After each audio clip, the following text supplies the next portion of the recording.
ఈ రోజే సబ్స్క్రైబ్ చేయండి, మీ ఫేవరెట్ షోస్ చూడండి. సిద్దుబాబు గారు బాగున్నారా?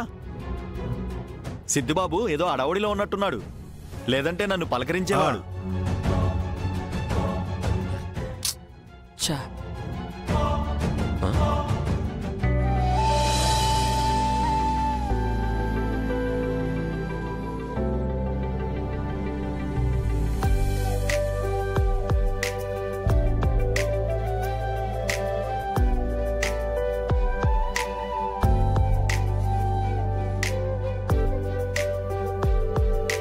కళ్యాణి,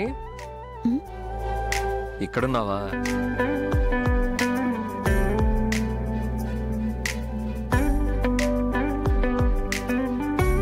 మళ్ళీ వచ్చావా? కళ్యాణి, నువ్వు ఇందాక సడన్ గా మాయమైపోయేసరికి నేను ఎంత కంగారు పడ్డానో తెలుసా? అయినా నీ గురించి మొత్తం మా అక్కకి చెప్పానులే. నా గురించి నేను చెప్పుకుంటే బాగుండదు కదా. నువ్వు కాస్త టైం ఇస్తే మా అక్క నీతో మాట్లాడతానంటుంది. నేనెంత మంచివాడినో అప్పుడైనా తెలుస్తుంది నీకు.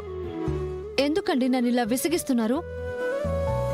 చూడండి, మీలాంటి రౌడీతో మాట్లాడడం నాకు ఇష్టం ఉండదు. ప్లీజ్ నన్ను వదిలేయండి.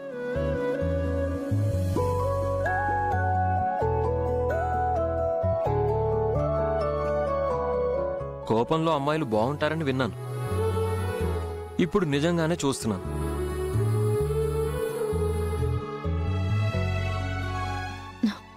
రౌడీ? నువ్వు అనుకుంటున్నట్టు నేను రౌడీని కాదు. జనాలను ఎవరైనా ఇబ్బంది పెడితే అలాగే బుద్ధి చెప్తూ ఉంటాను. ఇలాంటి కాకమ్మ కబుర్లు వీధిలో ఉన్న ముసలి వాళ్ళకి చెప్పండి, నమ్ముతారు. ఇలాంటివి నేను వినను.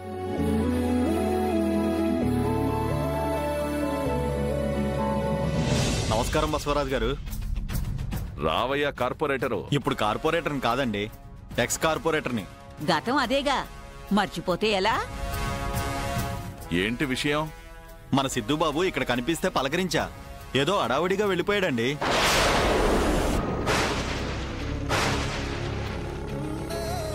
ఏంటి, మా సిద్ధుని చూసారా? అవునండి. ఎవరిని చూసి ఎవరనుకున్నావో? అయ్యో, మన సిద్దుబాబుని నేను గుర్తుపట్టలేనా?